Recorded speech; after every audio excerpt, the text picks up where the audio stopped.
రాష్ట్రంలో వైద్య విద్యను వ్యాప్తి చేయాలనేటువంటి ఆలోచనతో ఎన్డీఏ ప్రభుత్వం చంద్రబాబు నాయుడు గారి నాయకత్వంలో కొత్తగా 10 మెడికల్ కాలేజీలను పీపీపీ పద్ధతిలో చేపట్టాలని చెప్పి నిర్ణయం తీసుకున్నటువంటి పరిస్థితులు.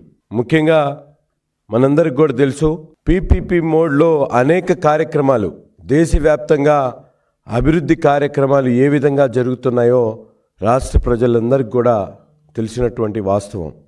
ఈరోజు వైద్య విద్య అనేది మరింత విస్తృతంగా ప్రతి ఒక్కరికి కూడా అందాలనేటువంటి ఒక సంకల్పంతో పెండింగ్లో ఉన్నటువంటి 10 మెడికల్ కాలేజీలను పీపీపీ పద్ధతిలో చేపట్టాలనేటువంటి ఆలోచన చేసి దాదాపు రాబోయేటువంటి 2-3 సంవత్సరాల్లోనే 1750 మెడికల్ సీట్లను అందుబాటులో తీసుకొని వచ్చేటువంటి కార్యక్రమాన్ని ఈరోజు ఎన్డీఏ ప్రభుత్వం చేపట్టినటువంటి పరిస్థితులు.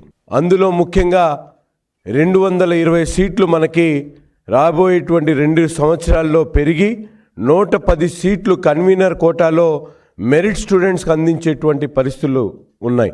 ఎస్సీ, ఎస్టీ, బీసీ, మైనారిటీలకు సంబంధించినటువంటి వైద్య విద్య కావాలనుకునేటువంటి వాళ్ళందరికీ కూడా వాళ్ళ రిజర్వేషన్ పద్ధతిలోనే అందించేటువంటి ప్రక్రియతో ఈ పీపీపీ మోడ్ను ఆహ్వానించడం జరిగింది.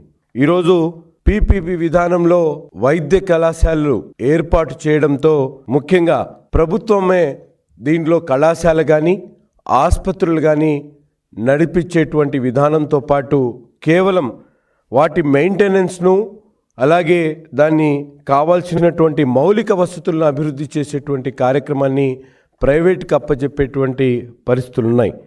కానీ మనందరికి కూడా తెలుసు, విధ్వంసానికి మారుపేరుగా ఉన్నటువంటి వైసీపీ పార్టీ జగన్మోహన్ రెడ్డి గారి నాయకత్వంలో ఈరోజు ఏ విధంగా దుష్ప్రచారం చేస్తూ ఉన్నారో మీ అందరం కూడా చూస్తూ ఉన్నాం. ప్రైవేట్ సంస్థలకు శాశ్వతంగా భూమి ఇస్తారని చెప్పి అబద్ధాలు మాట్లాడుతున్నటువంటి పరిస్థితులు ఉన్నాయి. ఈరోజు జియోఎంఎస్ నెంబర్ 590లో క్లియర్గా మెన్షన్ చేయడం జరిగింది. ఇది కేవలం లీజు పద్ధతిలోనే వారికి భూములు అప్పచెప్పి 33 సంవత్సరాలు దాన్ని అభివృద్ధి చేసేటువంటి కార్యక్రమం. తిరిగి ప్రతి ఒక్క ఆస్తి కూడా ప్రభుత్వానికి అప్పచెప్పాల్సినటువంటి పరిస్థితుల్లోనే ఈరోజు పీపీపీ మోడ్లో ఈ కాలేజీలను ఏర్పాటు చేయడం జరుగుతూ ఉంది. గత 5 సంవత్సరాల పరిపాలనలో జగన్మోహన్ రెడ్డి గారు చేపట్టినటువంటి ఏ కాలేజీని కూడా పూర్తిగా నిర్మించినటువంటి పరిస్థితులు ఉన్నాయి. ప్రచార ఆర్భాటాలు చేసుకొని కేవలం 5 కాలేజీలు కూడా పూర్తి స్థాయిలో చేపట్టకుండా ఈరోజు రాష్ట్రంలో మెడికల్ విద్యను పూర్తిగా కుంటపడేసినటువంటి పరిస్థితులు.